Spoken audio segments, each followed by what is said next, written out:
You're standing in a marble corridor, cold stone beneath bare feet. The air smells of incense and rot. Outside, Rome celebrates another military triumph. Distant drums, roaring crowds, the clatter of chariots on cobblestone. But you're not celebrating.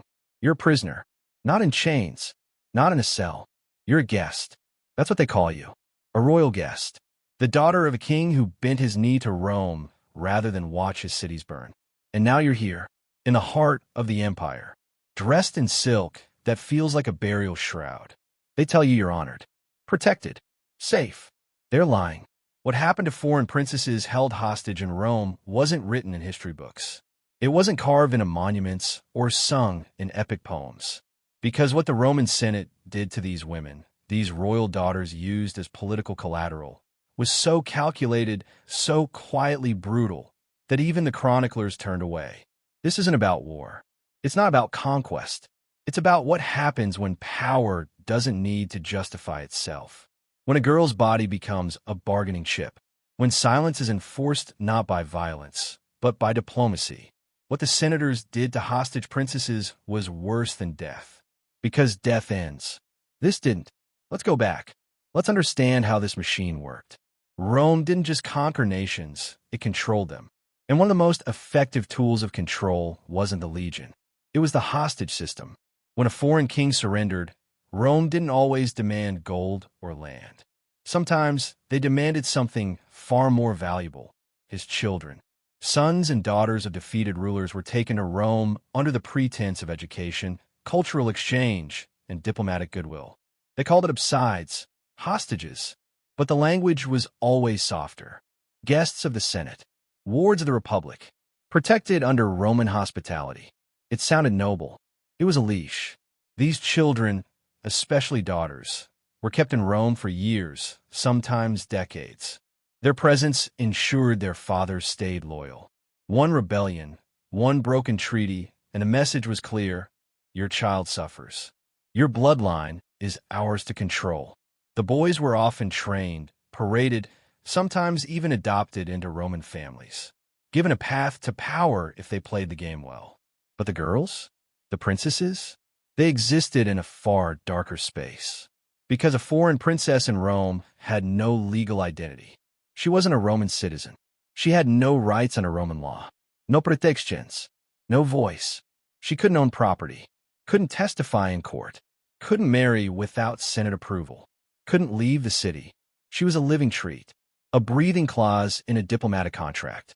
And the men who controlled that contract were the senators. Old men. Powerful men. Men who saw her not as a person, but as leverage. And leverage can be used in many ways. You live in a villa on Palatine Hill. Beautiful by any measure. Frescoed walls. Gardens with fountains. Servants who bow when you pass. You wear expensive clothes. Eat expensive food. Sleep in a bed lined with soft wool. But you can't leave. Not really. You're escorted everywhere. A retinue of protectors who are really guards. You attend banquets where senators watch you like hawks studying prey. You smile. You nod. You say nothing controversial. Because everything you do is reported. Every word. Every glance. Every friendship. All of it flows back to the Senate. They need to know if you're compliant. If you're useful. If your father back home still fears for you enough to stay in line. And then one day, a senator takes interest. Not the kind of interest that leads to marriage. Not the kind that's announced in public forums. It's quieter than that. A private invitation. A gift sent to your quarters. A compliment whispered in a hallway. You feel it before you understand it. The shift. The way servants avoid your eyes. The way your movements are watched even more closely now.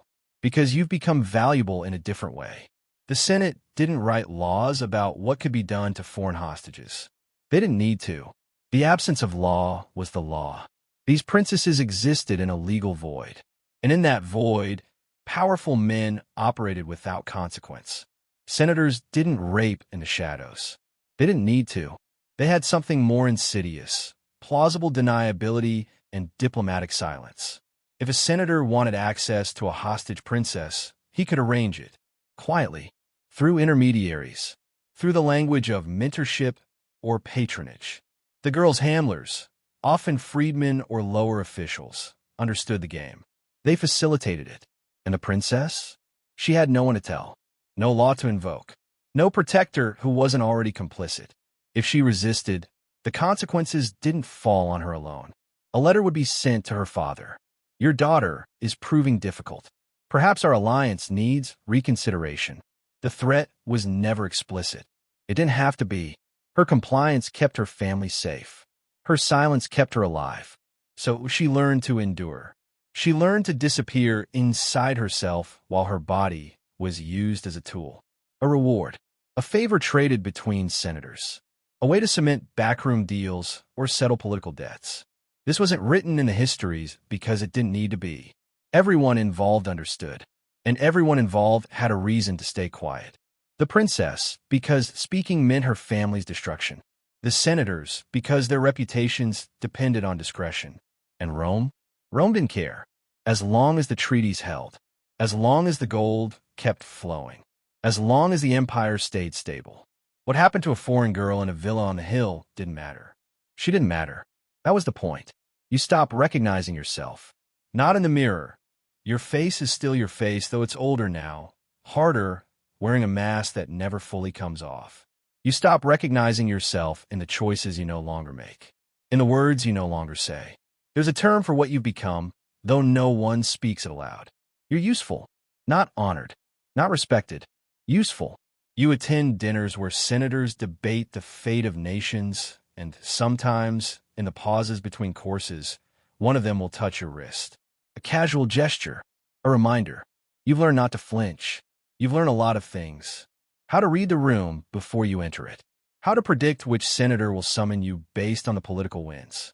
How to make yourself small and silent so that you're forgotten, but not so invisible that they question your value. Because your value is the only thing keeping you alive. Back home. Do you even call it home anymore? Your father's kingdom is stable. The tribute is paid. The peace holds. And he doesn't ask about you. Not in the letters that sometimes arrive, always opened and read by others before they reach your hands. He writes about politics, about alliances, about the future. He doesn't ask how you are. Maybe he doesn't want to know. Maybe he already does. The genius of Rome's system wasn't its brutality. It was its invisibility. There were no official records of what happened to hostage princesses behind closed doors. No laws violated because no laws existed to protect them. No scandals because scandal requires visibility, and these women existed in the shadows of power. The Senate controlled the narrative. If a princess died, illness, accident, suicide, it was noted briefly, if at all. If she lived but broke, if she became hollow-eyed and numb, it wasn't remarked upon. Depression, they might say. Homesickness. The fragility of foreign temperament. Never the truth. The system worked because it was decentralized. No single senator orchestrated it. It was an emergency, a shared understanding among powerful men that these women were available. That access could be negotiated. That silence could be bought or enforced. The intermediaries, the villa managers, the household stewards, the protectors, they facilitated. They scheduled. They made sure the girl was prepared, compliant, and silent.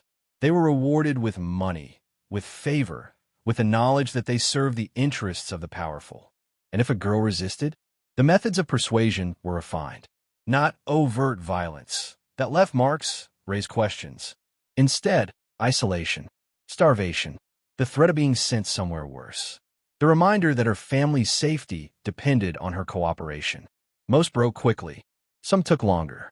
None escaped. You're told you have choices. Small ones. The color of your dress. The arrangement of your hair. Whether you want wine or water at the table. These aren't choices. They're the illusion of agency, designed to make you complicit, to make you feel like you're participating rather than enduring. You're told you're lucky. Other hostages have it worse. You're housed well, fed well, protected from the dangers of the city. You should be grateful. You're not locked in a dungeon. You're not chained. You could, theoretically, walk out the door. But where would you go? You have no money, no allies, no legal standing. If you ran, you'd be returned within hours. And then the consequences wouldn't just fall on you. So you stay. And every day you stay, Every indignity you endure, you tell yourself it's a choice. Because the alternative, accepting that you have no choices at all, is unbearable. That's the cruelest part. The way they make you feel responsible. The way they frame your suffering as cooperation, as a duty, as the price of peace. You start to believe it. You start to think that maybe this is what you were always meant for. A tool, a transaction, a body that keeps treaties intact. And when you look in the mirror, you don't see a princess anymore. You see a thing. There's a night you remember. Or maybe you've tried to forget it.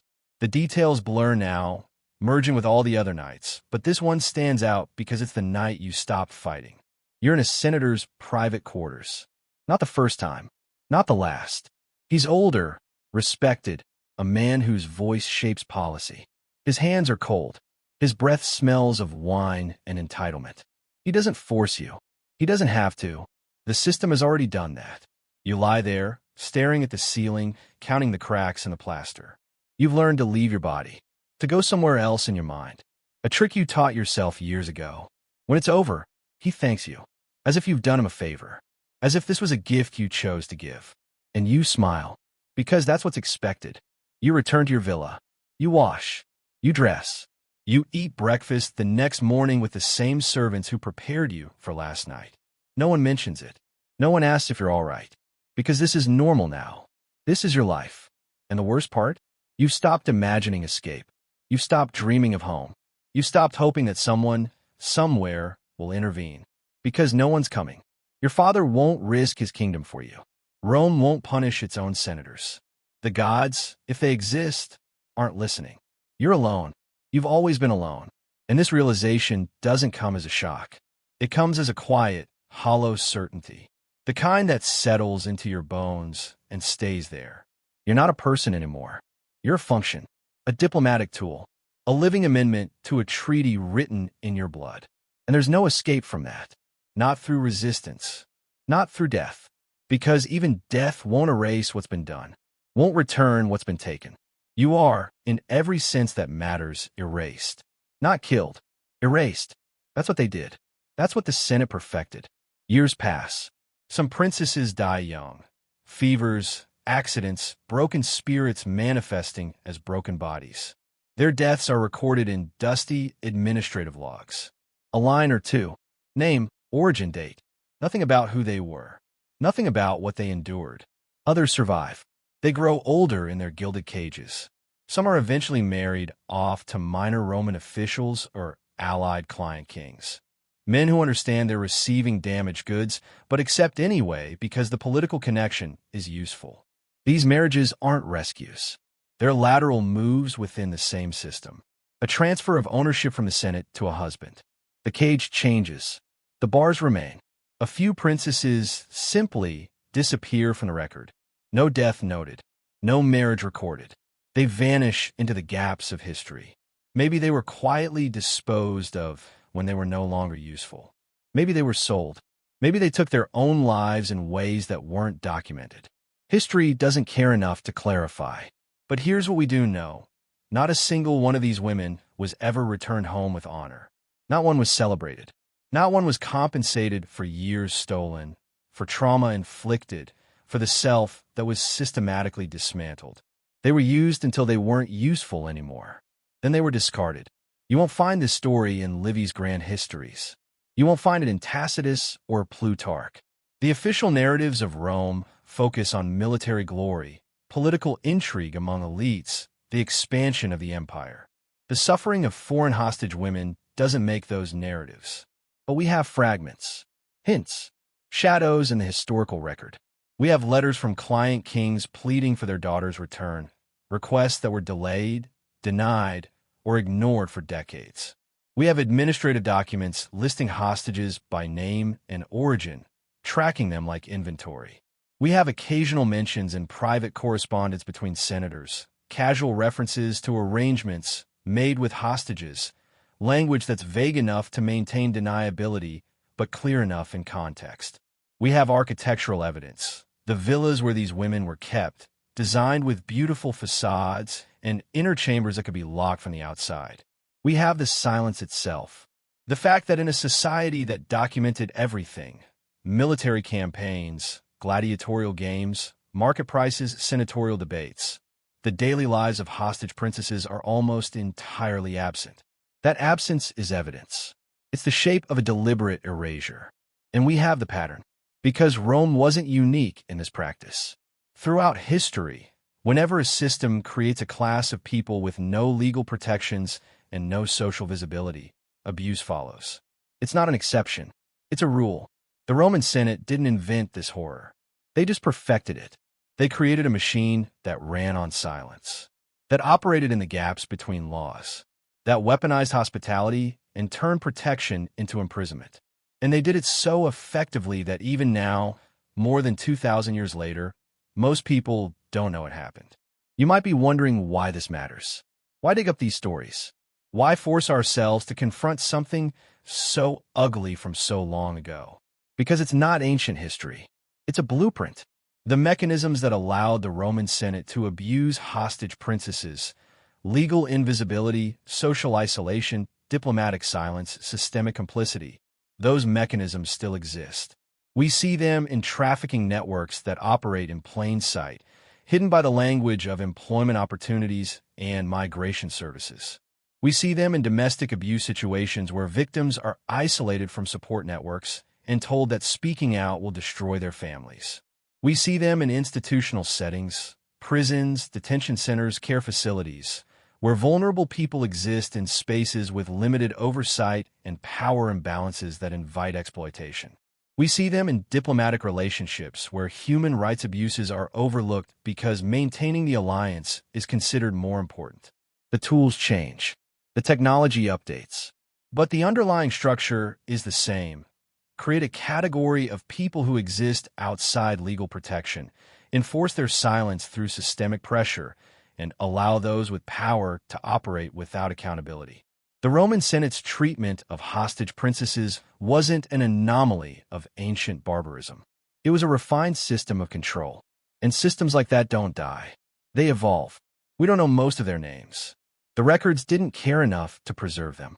Or maybe the records were deliberately destroyed. Maybe some senator's descendant found documents that were too damning and fed them to a fire. But we know they existed. We know there were dozens of them, maybe hundreds over the centuries of Rome's expansion. Girls aged 12 to 25, daughters of Gallic chieftains, Iberian princes, Numidian kings, Parthian nobility, Germanic leaders. They came from different cultures, spoke different languages, worshipped different gods. But they shared the same fate. They were brought to Rome. They were trapped. They were used. They were erased. And the empire called it diplomacy. Imagine being that girl, standing in that marble corridor, knowing what's ahead, knowing there's no escape, knowing that your suffering is the price of your father's peace, your kingdom's survival. Imagine the calculations you'd make, the parts of yourself you'd have to kill just to endure another day. Imagine how small you'd have to make yourself, how silent, how numb. Now imagine that no one remembers, that your name is lost, that the men who used you are celebrated in history books as statesmen and patriots, that the system that destroyed you is praised as sophisticated governance. That's the real horror. Not just what was done, but it worked, that it was accepted, that it left no mark on Rome's reputation. The empire fell eventually, sacked by barbarians, fragmented, dissolved. But it's remembered as glorious, the foundation of Western civilization, the pinnacle of ancient achievement. And the princesses, the hostages, the girls whose bodies were leveraged and whose silence was enforced by the weight of nations, they're not remembered at all, except now, here, at this moment. We're remembering them, not because we can undo what was done, not because we can give them justice. They're 2,000 years gone, beyond any justice we could offer. We remember them because someone has to, because their erasure was part of the crime, because letting these systems operate in historical darkness is how they continue. We remember them as an act of defiance against the senators who thought they could use and discard human beings without consequence, against the historians who deemed their suffering unworthy of documentation, against the machinery of power that grinds people into nothing and calls it order. What the Roman Senate did to hostage princesses was worse than death. because death would have been an ending. This is an echo, a wound in history that never healed because it was never acknowledged. So we acknowledge it now. We say, this happened. This was real. These were real girls with real lives who were destroyed by a system that faced no accountability. We say their suffering mattered, even if Rome said it didn't. Even if history is forgotten. We remember, and in remembering, we resist. We resist the idea that power should operate without witness, that suffering should be silent, that some people are disposable. The princesses are gone. The empire is dust. The senators are nothing but names carved in stone. But the pattern remains. The structures remain. And as long as they remain, we have to remember. We have to bear witness, even to the stories that were meant to stay buried, especially those